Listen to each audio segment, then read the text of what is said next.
Friends, good morning. Now आज का हमारा टॉपिक है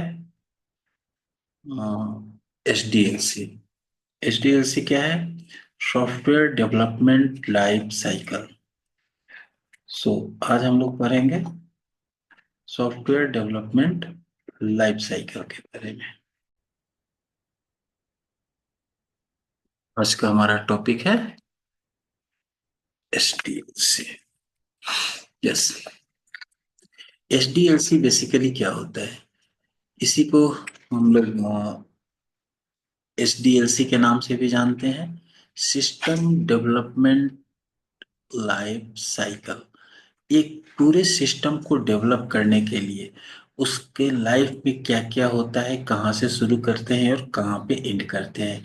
ये हमारा एक तरह का ट्रेडिशनल अप्रोच था। इसे हम लोग ट्रेडिशनल अप्रोच भी कहते हैं क्योंकि ये पहले से शुरुआत से यही अप्रोच चलता आया है, ट्रेडिशनल अप्रोच है। नाउ एचडीएलसी क्या है? इनेबल्स यूजर, ये यूजर को इनेबल्स करता है to transform a newly developed project into an operational one. मतलब इसकी सहायता से हम लोग जो नया प्रोजेक्ट डेवलप करते हैं उसे ऑपरेशनल बना सकते हैं। ऑपरेशनल बना सकते हैं मतलब उससे का यूजफुल बना सकते हैं, उसे यूज कर सकते हैं। सिस्टम डेवलपमेंट लाइफ साइकिल को बेसिकली हम लोग एसडीएलसी के नाम से भी जानते हैं, और शॉर्ट में इज अ मल्टी स्टेप। ये क्या है? एक तरह का मल्टी स्टेप जिसमें एक नहीं बहुत सारे स्टेप्स होते हैं, अलग अलग फेजेज होते हैं। इटरेटिव प्रोसेस है, इन्हें बार बार यूज किया जा सकता है। मतलब हर मॉड्यूल के लिए अलग अलग तरीके से इस प्रोसेस को यूज किया जा सकता है। स्ट्रक्चर्ड है इन मेथोडोलॉजिकल वे, और इसको स्ट्रक्चर्ड वे भी कहा जाता है क्योंकि एसडीएलसी हमारा क्या है? एक मल्टी स्टेप इटरेटिव प्रोसेस है जो स्ट्रक्चर्ड मेथड के नाम से भी जाना जाता है। Now this process is used to model और provide a framework for technical and non technical activities. मतलब ये प्रोसेस क्या करता है? एक तरह का ये प्रोसेस एक ऐसा मॉडल बना के देता है या फ्रेमवर्क बना के देता है जिसमें कि टेक्निकल या non technical activity deliver a quality system. मतलब टेक्निकल या नॉन टेक्निकल एक्टिविटी को मिलाकर एक क्वालिटी सिस्टम बनाना विच मीट्स और एक्सीड्स अ बिजनेस एक्सपेक्टेशन और manage decision making progression.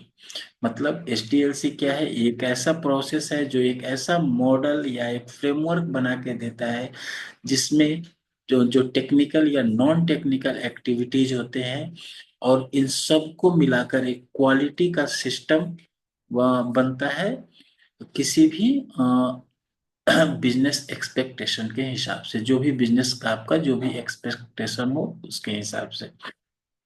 Traditionally the system development life cycle consisted of 5 stages. पहले starting जब हुआ था, जब एसटीएससी पढ़ते थे हम लोग या स्टार्टिंग करते थे, तो उस समय इसमें 5 स्टेजेस होते थे। बाद में that has now increase to 7 stages, जब 7 फेजेज या स्टेजेस।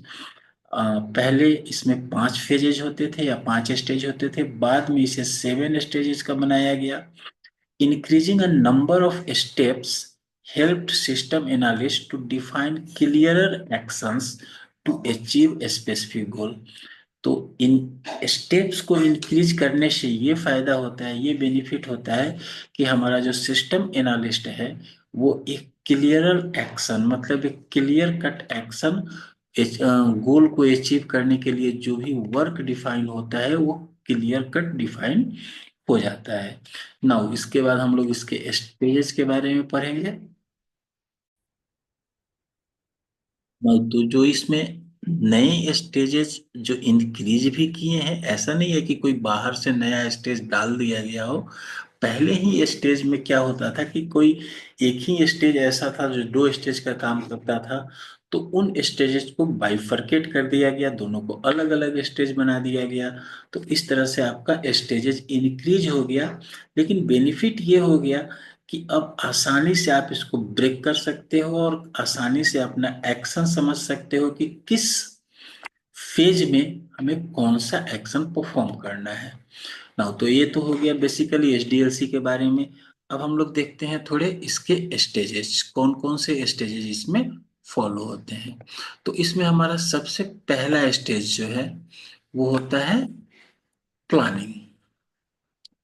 तो फेजेज ऑफ एचडीएलसी। नाउ हम लोग देखते हैं फेजेज ऑफ एचडीएलसी। तो एचडीएलसी का जैसा कि हम लोगों ने पढ़ा अभी कि पहले तो इसमें 5 स्टेजेस होते थे, बाद में इसको 7 फेज का बना दिया गया। तो जिसमें से पहला फेज को हम लोग बोलते हैं प्लानिंग।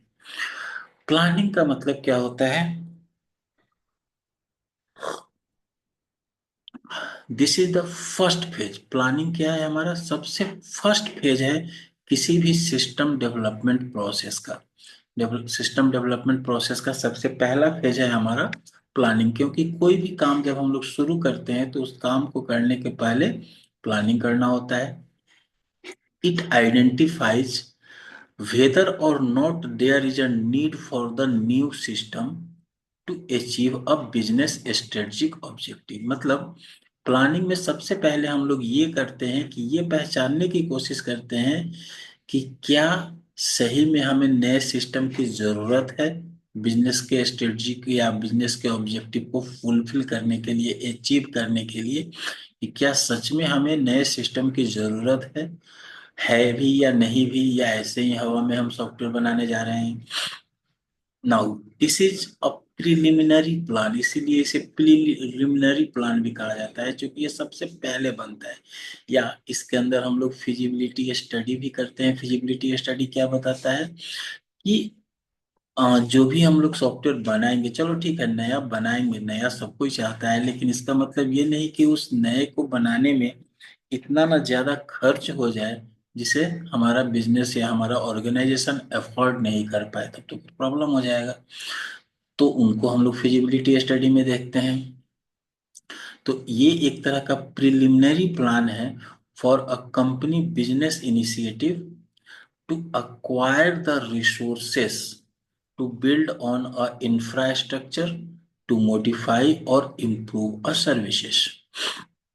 मतलब ये क्या है? एक तरह का प्रिलिमिनरी प्लान है जो इनिशिएट जो इनिशिएट करता है कि कितने रिसोर्सेस को एक्वायर करना है, जो हमारा हम अपने सिस्टम में जो मॉडिफाई करने जा रहे हैं या इंफ्रास्ट्रक्चर में जो मॉडिफाई करने जा रहे हैं, जिसके कारण अब हमारे बिजनेस का सर्विसेज इम्प्रूव करेगा, तो उसके लिए कितने रिसोर्सेस लेने हैं। The company might be try to meet और exceed expectation for their employees, customers and stakeholders too. Means company, mainly कोई भी कंपनी क्या करता है कि वो अपना या तो अपने जो भी उसका एक्सपेक्टेशन होगा वो मिलेगा उसको, या तो वो एक्सपेक्टेशन के हिसाब से मिल जाएगा, या फिर एक्सपेक्टेशन एक्सीड करेगा वो अपने एम्प्लॉय के हिसाब से या कस्टमर के हिसाब से या स्टेक होल्डर के हिसाब से। The purpose of this step is to find out the scope of the problem। Basically इस स्टेप का जो पर्पस होता है वो प्रॉब्लम को फाइंड करना कि क्या प्रॉब्लम है, आखिर क्यों हम लोग नया सिस्टम बनाने जा रहे हैं, पुराने सिस्टम में क्या क्या प्रॉब्लम्स है, उनको सॉल्व कैसे करेंगे। तो इनका जो मेन स्कोप है कि प्रॉब्लम फाइंड करना एंड डिटरमाइन सॉल्यूशन। एक तो प्रॉब्लम फाइंड करना और उस प्रॉब्लम को कैसे सॉल्व करना है, ये सॉल्यूशन निकालना। उसके बाद resources, cost, time, benefits and other items should be considered at this stage. मतलब बेसिकली इसमें कितने रिसोर्सेस लगेंगे, कितना कॉस्टिंग होगा नया सिस्टम काम कर यूज करने के लिए, नया सिस्टम बनाने में कितना टाइम पीरियड लगेगा नए सिस्टम के लिए, इससे हमको क्या क्या फायदे हो रहे हैं, क्या क्या नुकसान हो रहे हैं, इन सारे चीजों को इसी फेज में कंसीडर करते हैं कि रिसोर्सेस कितने लगेंगे, कॉस्टिंग कितना होगा, समय कितना लगेगा, मतलब कुल मिला के प्लानिंग का फेज क्या होता है, ये प्रिलिमिनरी इन्वेस्टिगेशन जैसा है, प्रिलिमिनरी प्लान है, जिसमें हम मेन ये पता करते हैं कि नया सिस्टम हमें करना भी है या नहीं। इसमें अगर नया सिस्टम लागू करने जा रहे हैं, नया सिस्टम बनाने जा रहे हैं, तो उसमें कितने रिसोर्सेस लगने वाले हैं, कितना उसका कॉस्टिंग आने वाला है, कितना टाइम लगने वाला है, और जितना भी हम इस पे एक्सपेंड कर रहे हैं उसके हिसाब से हमें बेनिफिट हो रहा है कि नहीं। तो ये सारे चीज प्लानिंग के पार्ट हैं।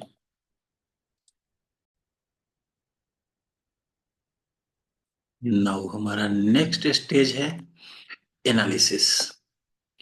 तो एनालिसिस के फेज में बेसिकली क्या होता है कि सिस्टम से रिलेटेड जितने भी डेटा हैं वो डेटा कलेक्ट करते हैं कि क्या क्या प्रॉब्लम्स हैं। जैसे बेसिकली हमारा जो सेकंड फेज है वो is where business will work on the source of their problem, इनका प्रॉब्लम कहाँ से आया और the need for a change. Basically second stage में हम लोग ये देखते हैं कि प्रॉब्लम्स के सोर्स क्या है या फिर चेंज करने की जरूरत क्यों पड़ी। नाउ जब हमें इवेंट ऑफ अ प्रॉब्लम, जब हमें प्रॉब्लम पता चल जाएगा कि एक्चुअल प्रॉब्लम क्या है, क्यों हम लोग सॉफ्टवेयर बना रहे हैं, तो पॉसिबल सॉल्यूशंस आर सबमिटेड। बहुत सारे सॉल्यूशंस इसके मिलेंगे। जरूरी नहीं है कि जो प्रॉब्लम है उसका एक ही सॉल्यूशन हो। तो उस प्रॉब्लम को सॉल्व करने के जितने भी तरीके मिलेंगे, हर तरीके को, हर टेक्निक को एनालाइज करेंगे, और उसमें से जो बेस्ट फिट है हमारे ऑर्गेनाइजेशन के लिए उसे हम लोग चूज करेंगे। Ultimate goal of the project, उस बेस्ट फिट जो भी एल्गोरिदम आया या जो भी टेक्निक हमको मिला उसे अपने सिस्टम पे अप्लाई करेंगे। This is where team consider the functional requirement, team का जो फंक्शनल रिक्वायरमेंट है उसको कंसीडर करेंगे ऑफ द प्रोजेक्ट और solution. It is also where system analysis takes place, इसीलिए यहाँ पर सिस्टम एनालिसिस का ज्यादा जरूरत पड़ता है, क्योंकि analysing the need of the individual, यहाँ पे हमें जो इंड यूजर यानी जो अल्टीमेटली हमारे सॉफ्टवेयर को यूज करने वाले हैं, उनका गोल या उनका जो टारगेट है वो पूरा हो रहा है कि नहीं, उनका एक्सपेक्टेशन मीट हो रहा है कि नहीं। मतलब जो भी हम चेंजेस करेंगे, जो भी एल्गोरिदम चूज किए, जो भी टेक्निक हम अपना लगा रहे हैं, उससे जो हमको फाइनल प्रोडक्ट मिलेगा, क्या वह प्रोडक्ट से हमारा जो एंड यूजर है उनका एक्सपेक्टेशन मीट हो जाएगा। नाउ यहाँ पे system analysis, basically system analysis एक वाइटल रोल प्ले करता है, जो कि डिटरमाइन करता है कि बिजनेस के नीड्स क्या है और उस नीड को ये कैसे फुलफिल करेगा। How can we meet, who will responsible for, इस काम को करने के लिए अब कौन रेस्पॉन्सिबल होगा। यहाँ पर सिस्टम एनालिसिस सिर्फ ये देखेगा कि कैसे मीट होगा, प्रॉब्लम क्या है, कैसे वो प्रॉब्लम दूर होगा, और इसे इस सॉल्यूशन को प्रिपेयर करने के लिए रेस्पॉन्सिबल कौन है इस पार्ट को करने के लिए, और कितना टाइमलाइन हमको लगने वाला है इस प्रोजेक्ट को करने में। इन्हीं सब के आधार पे हमारा कॉस्ट एस्टिमेशन वगैरह सब कुछ होगा। इन वर्क को करने के लिए बहुत सारे टूल्स हमारे पास अवेलेबल हैं अभी के डेट में। जैसे एक तो हमारा केस टूल है, कंप्यूटर एडेड सिस्टम या फिर सॉफ्टवेयर इंजीनियरिंग कह सकते हो। रिक्वायरमेंट गैदरिंग एक फेज है कि जिसमें हम सारे रिक्वायरमेंट कलेक्ट करते हैं। स्ट्रक्चर्ड एनालिसिस है जिसमें हम लोग सारा एनालिसिस करते हैं कि कौन कौन सा प्रॉब्लम है और कैसे कैसे उन प्रॉब्लम्स को दूर करने हैं। नाउ अब इसके बाद हमारा नेक्स्ट और थर्ड फेज आता है सिस्टम डिजाइन का फेज। तो बेसिकली सिस्टम डिजाइन का फेज क्या होता है कि जब हमारा एनालिसिस हो गया, जब हम लोगों ने बेस्ट फिट अप्रोच भी ढूंढ लिया, तो फिर हमारा थर्ड फेज शुरू होता है। In detail the necessary specification features and operation that will satisfy the functional requirement of the proposed system which will be in place. मतलब इस स्टेप में हम लोग जनरली डिस्क्राइब करते हैं डिटेल में कि क्या क्या स्पेसिफिकेशन है हमारे सिस्टम का, क्या क्या उसके फीचर्स हैं, क्या क्या ऑपरेशन परफॉर्म करने होंगे, उनका फंक्शनल रिक्वायरमेंट क्या क्या है। जो भी नया सिस्टम आ रहा है, नया प्रपोज सिस्टम है हमारा, ये स्टेप एक्चुअली में इंड यूजर के लिए है, क्योंकि यही स्टेप से हमको ये पता चल जाता है कि हम जो बनाने जा रहे हैं वो सही बन रहा है कि नहीं। This is the step for end user to discuss and determine their specific business need. मतलब ये ऐसा स्टेप है कि जहां पे हम इंड यूजर से, मतलब इंड यूजर का मतलब हो गया जो लोग हमारे सॉफ्टवेयर को यूज करने वाले हैं, उनसे बात करके, उनसे डिस्कस करके, उनका आइडिया लेकर के उनके हिसाब से प्रपोज सिस्टम को डेवलप करने का कोशिश करते हैं। It's during this phase that they will consider the essential component। जितने भी अ, हमारे सिस्टम के जो इसेंशियल कंपोनेंट है, जिसके बिना काम नहीं चल सकता है, जैसे हार्डवेयर हो गया, सॉफ्टवेयर हो गया, कौन कौन सा हार्डवेयर का जरूरत है, किसके सॉफ्टवेयर का जरूरत है, स्ट्रक्चर कैसा चाहिए, मतलब नेटवर्किंग चाहिए कि नहीं, और चाहिए तो कितने कैपेबिलिटी का चाहिए, प्रोसेसिंग कैसे होगा, प्रोसीजर कौन कौन सा फॉलो होगा। तो ये सारे चीज हम लोग इस फेज में देखते हैं, इस फेज में डिजाइन करते हैं। ठीक है, ये फेज बेसिकली शुरू होता है एनालिसिस के बाद।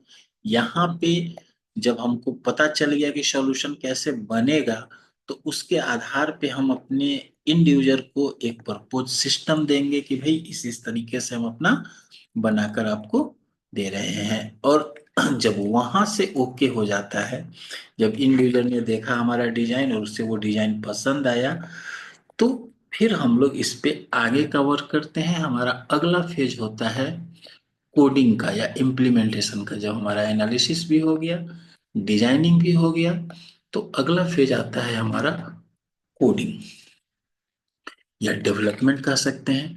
तो कोडिंग या डेवलपमेंट हमारा क्या है, ये एक्चुअली में फोर्थ फेज है हमारे सॉफ्टवेयर का, ये फोर्थ फेज है। When the real work begins, जहां पे हमारा रियल वर्क बिगिंस करता है, मतलब जो एक्चुअल में काम होना है वो। इन पार्टिकुलर जब हमारा प्रोग्रामर या नेटवर्क इंजीनियर और database developer brought on to do the major work on the project, मतलब ये वो फेज है जहाँ पे हमारा प्रोग्रामर, हमारा नेटवर्क इंजीनियर या डेटाबेस का जो डेवलपर है, वो सारे मिलके अपने अपने वर्क को परफॉर्म करते हैं। ये एक्चुअल रियल वर्क, इसे इसीलिए हम लोग इसे रियल वर्क बिगिन कहते हैं।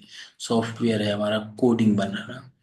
This work includes using a flow chart. इसमें हर सॉफ्टवेयर के लिए, अब जैसे देखो यहाँ पे हम लोग एक छोटे से प्रोग्राम की, जैसे आप लोगों ने फर्स्ट सेमेस्टर में सी पढ़ा होगा, तो कैसे हम लोग कहते थे ना कि कोई एक प्रोग्राम बनाओ। तो आप जैसे वो प्रोग्राम बनाना, सपोज करो आपको एक बोला गया कि प्राइम नंबर का प्रोग्राम बनाओ, तो आप फटाक से प्रोग्रामिंग करना शुरू कर देते हो। लेकिन हमारा जो स्टेज है, उस स्टेज के हिसाब से अगर आप चलते हो, तो कोडिंग हमारे फोर्थ स्टेजेस में होने चाहिए। यानी पहला स्टेज में क्या था, प्लान, पहले तो सोचो करना क्या है।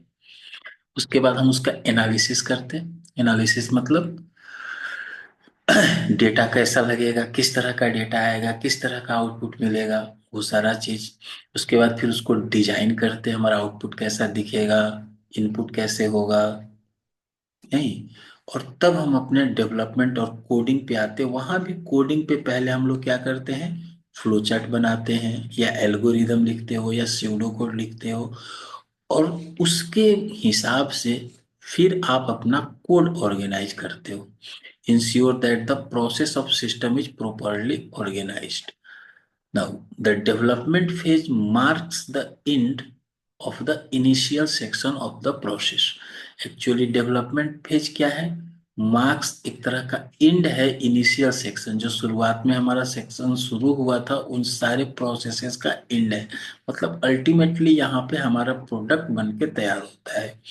This phase signifies the start of production. यहाँ से हमारा प्रोडक्शन शुरू होता है। अभी तक इसके पहले के पहला दूसरा और तीसरा जो फेज था, उस फेज में हम लोग सिर्फ प्लानिंग किए, सोचे, डिजाइनिंग किए, लेकिन यहाँ पे हमारा एक्चुअल प्रोडक्शन स्टार्ट होता है।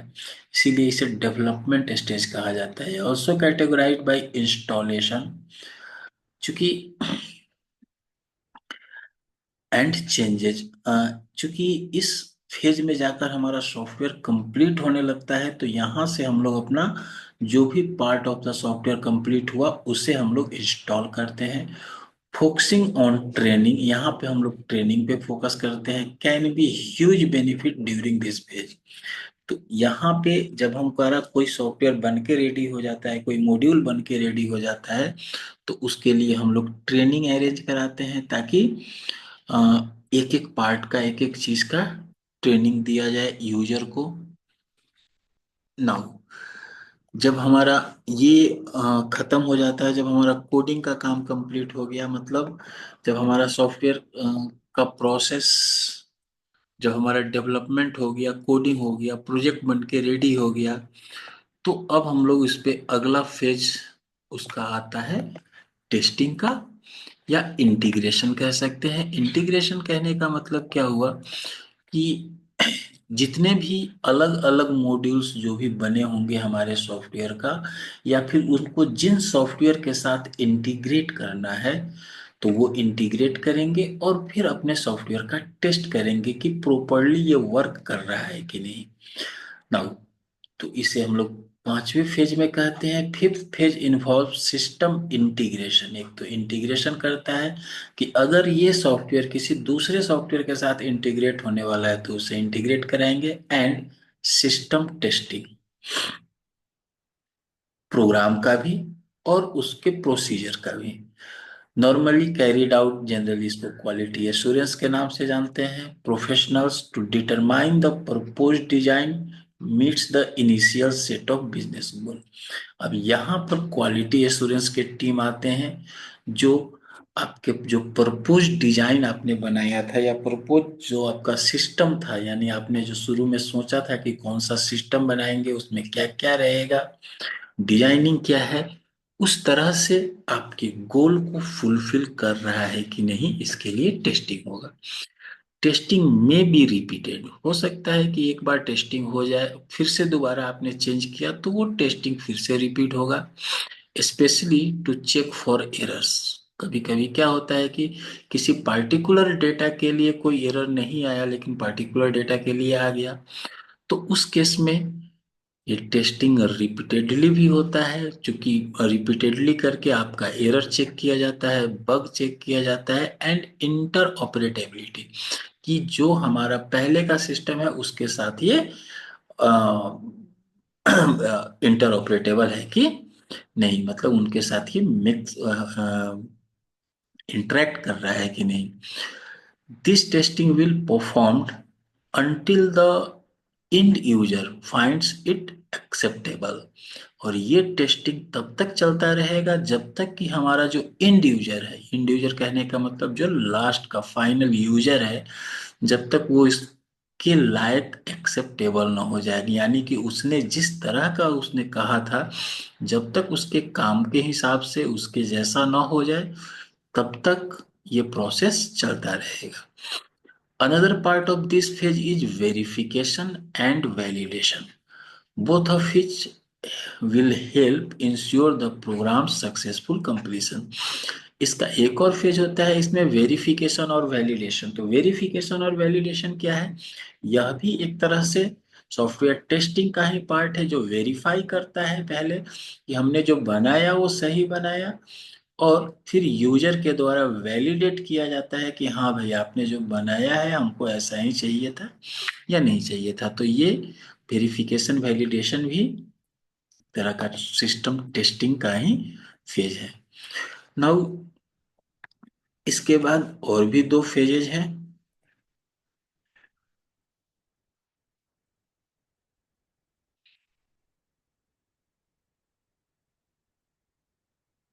जिसमें कि हमारा पहला फेज है, एक छठा फेज है इम्प्लीमेंटेशन। इम्प्लीमेंटेशन का मतलब क्या होता है कि अब हमारा प्रोडक्ट बन के रेडी हो गया, उसका टेस्टिंग भी हो गया, तो हम लोग इस फेज में, the six phase is when the majority of code of the program is written, program written हो गया। Additionally this phase involves the actual installation, यहाँ पर अब हमारा जो प्रोडक्ट बना उसका एक्चुअली में इंस्टॉलेशन करेंगे। न्यूली डेवलप्ड सिस्टम, जो हमने नया सिस्टम बनाया उसे इंस्टॉल करेंगे कहाँ पे, या तो अगर नया प्रोजेक्ट बना है, इंडिविजुअल बना है तो अकेले इंस्टॉल्ड होगा, या फिर किसी दूसरे प्रोडक्ट के साथ इसको इंटीग्रेट करना है तो उसके साथ इंटीग्रेट करेंगे। This step puts the project into production, अब यहाँ से यह प्रोजेक्ट हमारा प्रोडक्शन में जाएगा। by moving data and components from the old system and placing them in the new system via a direct cutover, मतलब ये सिस्टम को इस तरह से इंटरेक्ट कराएंगे कि जो भी ओल्ड सिस्टम में हमारा डेटा है उन सारे डेटा को हम लोग नए सिस्टम में डालेंगे। While this can be a risky, जबकि ये थोड़ा सा रिस्की भी है, कॉम्प्लिकेटेड भी है, क्योंकि अगर ओल्ड सिस्टम से नए सिस्टम में डाला, अगर कुछ प्रॉब्लम आ गया, the cut over typically happens during off peak hour, इसीलिए ये जो प्रोसेस है इसको जनरली पीक आवर में नहीं करते हैं, ऑफ पीक आवर में करते हैं, क्योंकि उस समय हमारा सिस्टम पे ज़्यादातर यूजर काम नहीं कर रहे होते हैं। तो उस समय अगर कुछ डेटा में प्रॉब्लम भी आता है तो हमको हमारे पास टाइम है, उसे हम लोग सुधार सकते हैं। जस्ट मिनिमाइजिंग द रिस्क, यानी रिस्क को कम करने के लिए इसे ऑफ पीक आवर में किया जाता है। Both system analyst and end user should now see the realization of the project that is implemented changes, मतलब उसके बाद जो भी सिस्टम एनालिस्ट है हमारा वो, और जिसने हमारा प्रोडक्ट लिया, जिसे यूज करना है वो दोनों साथ बैठ के फिर एक बार चेक करेंगे कि हमारा जो प्रोजेक्ट पे बात हुआ था, डिस्कस हुआ था शुरू में, वो चेंजेस सारे इनकॉर्पोरेटेड हैं या नहीं, नए सिस्टम में वो सारी चीजें हैं या नहीं। जब ये ओके हो जाता है तो फिर हमारा नेक्स्ट स्टेज आता है ऑपरेशंस एंड मेंटेनेंस, जो कि हमारा सेवेंथ स्टेज है और इसे फाइनल फेज कहते हैं। ये बेसिकली मेंटेनेंस इसमें इन्वॉल्व होता है एंड रेगुलर रिक्वायर्ड अपडेट्स, और इसमें अपडेट्स होते रहते हैं। जैसे कभी कभी क्या होता है कि कोई भी सिस्टम हमने बना कर दे दिया तो उस सिस्टम को मेंटेन करना जरूरत पड़ता है। मेंटेनेंस बहुत तरह के हो सकते हैं, लाइक कभी कभी हो सकता है कोई प्रॉब्लम आ गया उन्हें सॉल्व करना, कुछ नए चीज़ें ऐड करना, या कुछ नया अपडेट देना, तो ये सारे हमारे मेंटेनेंस के पार्ट है। This step is when end user can fine tune the system if they wish to boost performance, add new capabilities or meet additional user requirements, मतलब ये स्टेप में end user can fine tune the system, individual अपने system को चलाने लगा। अब उसके बाद अगर वो विश करता है कि इसका कुछ परफॉर्मेंस इंक्रीज करे, कोई नया चीज इसमें डाला जाए या नया कैपेबिलिटी डाला जाए, जो नए एडिशनल रिक्वायरमेंट्स डाला जाए, तो उसके लिए हम वापस से प्रोजेक्ट का मेंटेनेंस करते हैं। तो नाउ आज हम लोगों ने जो पढ़ा ये एसडीएलसी के सारे स्टेजेस इम्पोर्टेंट क्वेश्चन है एग्जामिनेशन के हिसाब से भी, ये एग्जाम्स में आते हैं, आप एक बार इनके अ, देख लोगे। आज के लिए इतना ही, थैंक यू।